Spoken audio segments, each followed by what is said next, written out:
menggunakan tombak, menggunakan panah. Kalian akan menunggangi kuda-kuda perang kalian. Kalian akan berjalan di atas kaki kalian. Thumma udtum min haitsu bada'tum wa udtum min haitsu bada'tum wa udtum min haitsu bada'tum, kata Nabi. Saat Al-Mahdi muncul, kalian akan kembali seperti zaman sekarang. Semua teknologi sudah tidak ada. On demand. Gimana itu? Kok bisa? Kok bisa? Ustadz, bukankah kita sedang ada di puncak teknologi? Ada nuklir, ada pesawat-pesawat tempur yang tercanggih, ada ini, ada itu, ada kapal induk, ada ini, ada itu. Kaum muslimin, subhanallah, Allah telah mentakdirkan, dan takdir yang telah Allah tetapkan pasti terjadi.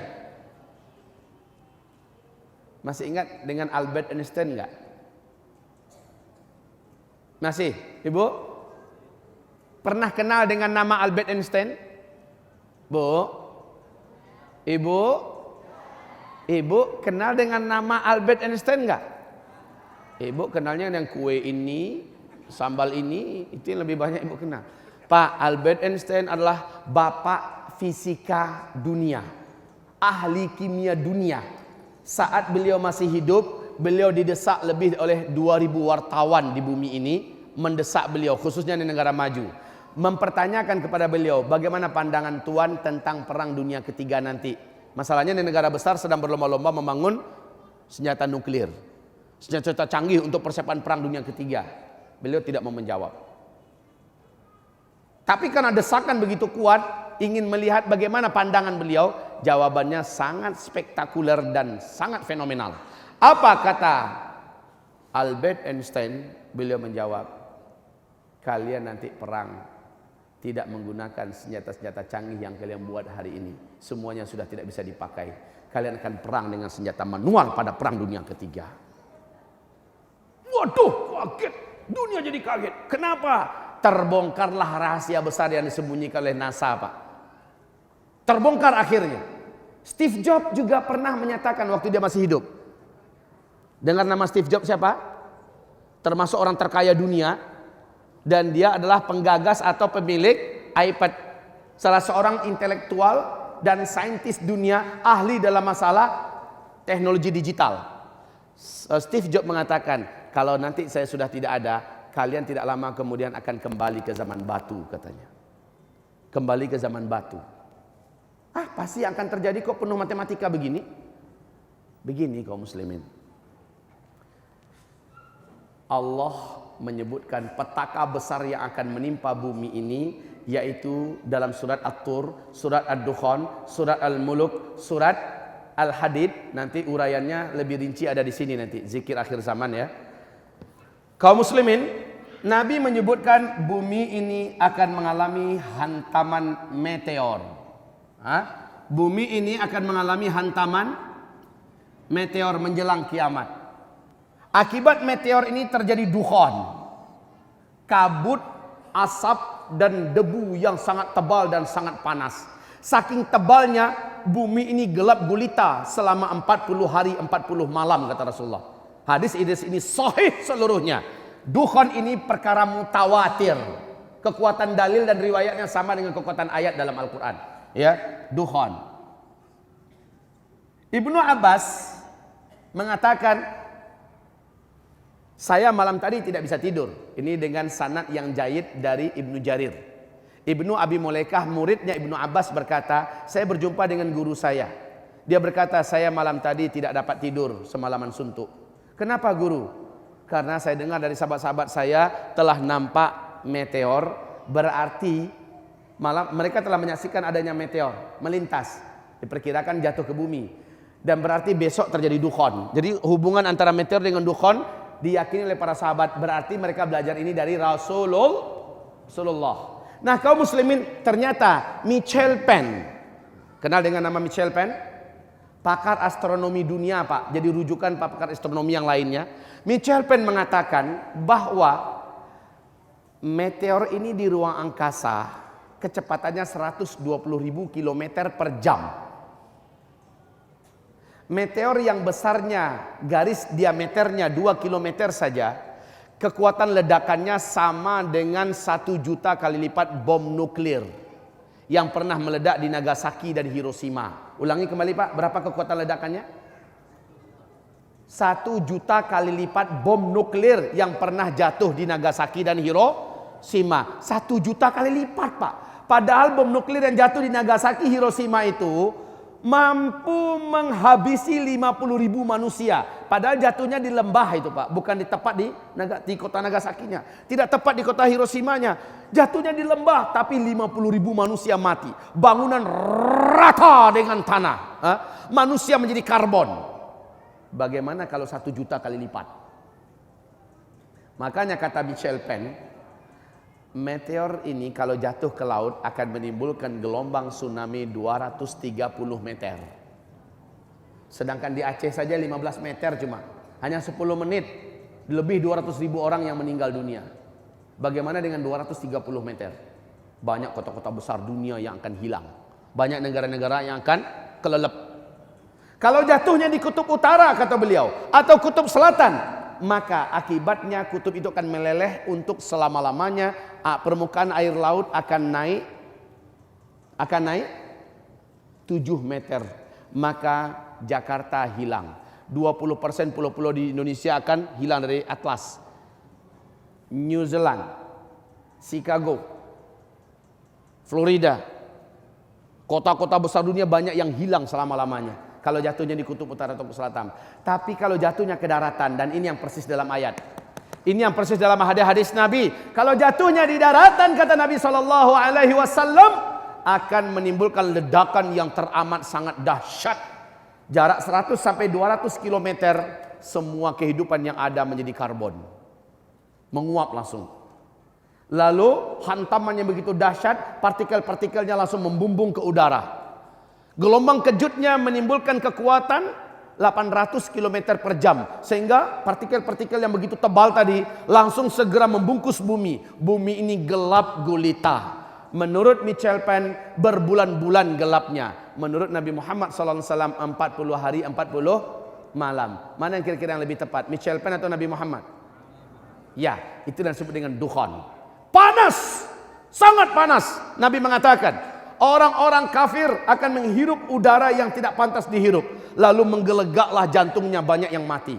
Yang hidup akan melepuh kulitnya, keluar asap dari lubang hidungnya, keluar asap dari mulutnya, berasap matanya, berasap lubang telinganya, dan keluar asap dari lubang duburnya. Betapa tersiksanya orang-orang kafir ketika itu. Tapi orang-orang Islam, orang beriman, kata Nabi SAW, mereka hanya seperti terkena flu dan demam akibat ketaatannya sebelum ini. Maka pantas Pak, di sini Nabi pesankan, di sini saya lupa tadi, alhamdulillah saya ingat sekarang. Di sini yang mana ini? Yang mana ini?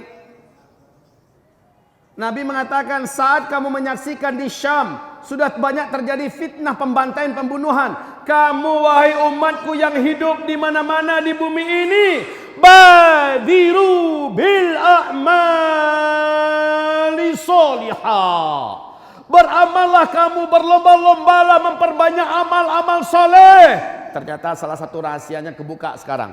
Saat meteor jatuh, orang yang banyak amal solehnya kebal daripada bahaya dukhan itu. Makanya Nabi isyaratkan perbanyak amal soleh, perbanyak amal soleh, perbanyak amal soleh. Termasuk orang-orang yang selamat dengan munculnya Dajjal adalah orang yang iman dan amal solehnya sebelumnya sudah dipush sebanyak-banyaknya. Jadi Pak, minta maaf ya, kita hidup sekarang ini bukan lagi untuk memperbanyak uang Pak. Berlomba-lomba memperebutkan bangkai dunia yang akan hancur ini, bisa binasa semuanya. Tapi berlomba-lomba memperbanyak amal. Bu, berlomba-lomba memperbanyak, bukan memperbanyak uang, membengkakkan rekening. Bukan kaum muslimin. Bukan sibuk pergi pagi pulang malam. Bukan lagi untuk itu kaum muslimin yang kami muliakan. Tetapi memperbanyak amal. Apapun kerjaan Bapak, jangan ditinggalkan. Tapi sholat 5 waktunya prioritaskan ke masjid. Dimanapun berada, sholat 5 waktunya prioritaskan di masjid. Sholat qabliyahnya, sholat ba'diyahnya, rawatibnya, sholat sunat duhanya, tahajudnya. Pak, Rasul perintahkan badiru bil a'mal. Perbanyaklah oleh kamu melakukan amalan-amalan soleh. Fitanan, di masa-masa fitnah. Di hadis yang lain Nabi mengatakan wal fitan bisyam. Yang dimaksud dengan fitnah-fitnah itu adalah di Syam. Nah, saat fitnah di Syam membara, kamu yang ada di Indonesia, kamu yang ada di Afrika, kamu yang ada di Amerika, perbanyaklah amal soleh. Berlomba-lomba perbanyak amal soleh. Terus terang saja, ini zaman di mana orang paling banyak megang jet-jet, megang handphone.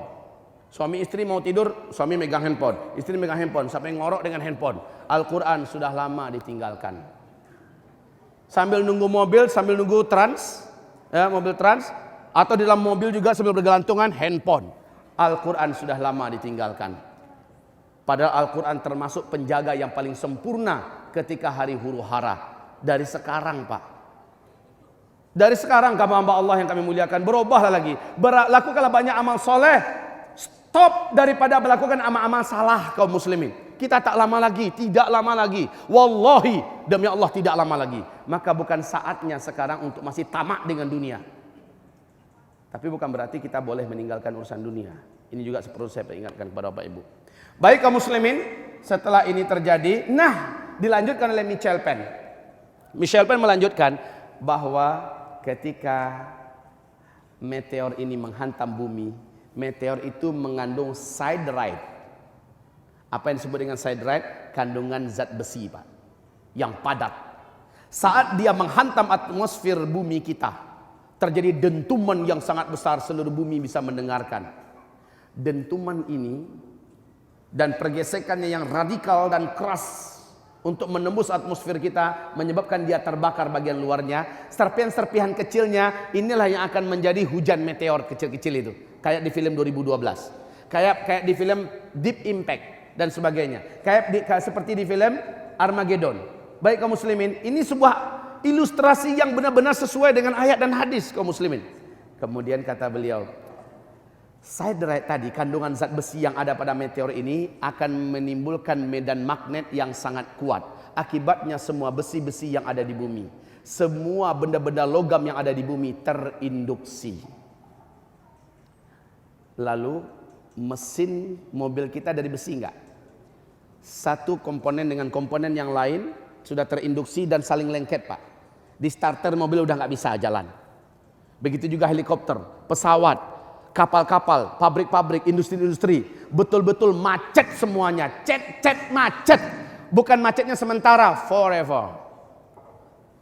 Inilah dia kenapa teknologi itu berhenti total, karena adanya hantaman meteor yang di dalam meteor itu mengandung siderite. Siderite ini menimbulkan medan magnet. Saat dia bergesekan dengan atmosfer, semua benda-benda logam dan besi yang ada di bumi akan terinduksi, berhenti. Sebagaimana siderite ini juga menimbulkan gelombang elektromagnetika yang sangat tinggi dengan tegangan yang sangat tinggi. Akibatnya semua sinyal-sinyal di bumi akan terhenti secara spontan. Semua satelit juga mandul dan semua listrik akan terhenti secara total. Kita kembali kepada zaman kegelapan. Kaum muslimin yang kami muliakan, dan NASA Amerika mengumumkan bumi kita pada saat ini sedang berada di tengah-tengah arus sungai meteor. Allahu Akbar. Bumi kita saat ini sedang berada di tengah-tengah arus sungai meteor. Ketahuilah kaum muslimin, apa yang terjadi di ruang angkasa? Ini seperti ini. Di ruang angkasa, ini seperti ini meteor, ratusan juta jumlahnya. Sudah diperingatkan oleh Amerika Serikat, NASA Amerika Serikat 2012, bahwa bumi kita pada tahun 2013 akan memasuki arus sungai meteor. Diperkirakan 2013 sampai 2016 baru lepas dari arus sungai meteor ini, akan ada hantaman 1.300 meteor menurut NASA. Ternyata benar, Pak. Pada tanggal 15 Februari 2013, meteor pertama masuk menembus atmosfer bumi kita dan jatuh di Siberia, Rusia. Masih ingat nggak? Ini meteor pertama. 1.200 korban. 30.000 gedung-gedung yang ada kacanya hancur. Ya, meteor ini beratnya 70.000 ton. Nasib baik jatuhnya tepat di danau es, Pak. Sehingga danau itu langsung menggelegak dan membentuk kawah yang berapi. Luar biasa. Untung meteornya kecil. Pada tanggal 14 April, meteor kedua menembus lagi lapisan pertahanan bumi yaitu atmosfer dan tepat jatuh di Argentina. Tapi nasib baiknya Pak, tidak sampai ke daratan. Dia meledak di atas udara negara Argentina di malam hari, hari Minggu saat itu sedang ada konser musik raksasa. 9 kota langsung terang benderang beberapa detik. 7 November jatuh lagi di Los Angeles. Masih 2013. Ya. Tahun 2014 meteor di malam hari, banyak negara-negara bisa menyaksikan melintas di negara mereka. Bahkan Indonesia sering menyaksikan ya, di malam hari ratusan ribu meteor melintas di atas negara kita Pak. Alhamdulillah nggak nabrak bumi kita. Nah yang kecil-kecil 2014 banyak yang kena Pak. Tapi meledak-meledak semuanya, hancur-hancur seluruhnya di atmosfer kita. Kaum muslimin yang kami muliakan, sekarang kita 2015 akhir dan mau masuk 2016. Sepertinya kita sudah mulai di penghujung.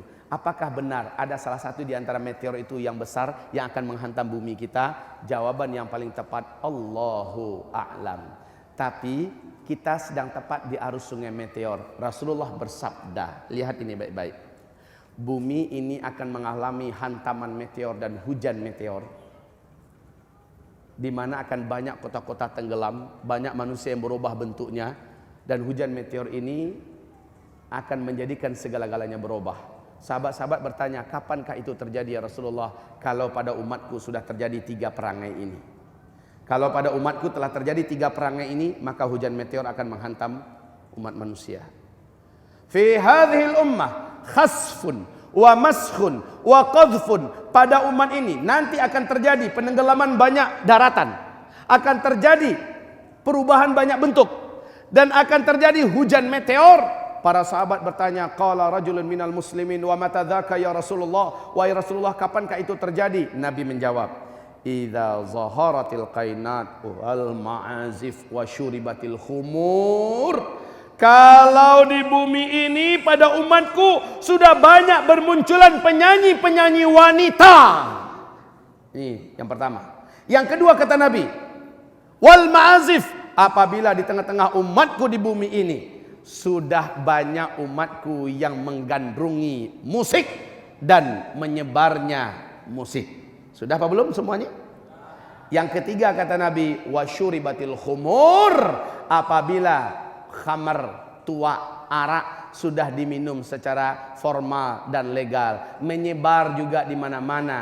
Masya Allah. Bahkan istana kita saja dalam tayangan TV sudah tidak malu-malu petinggi-petinggi negara kita saling tos-tosan sementara di dalamnya adalah arak. La haula wala quwata illa billah.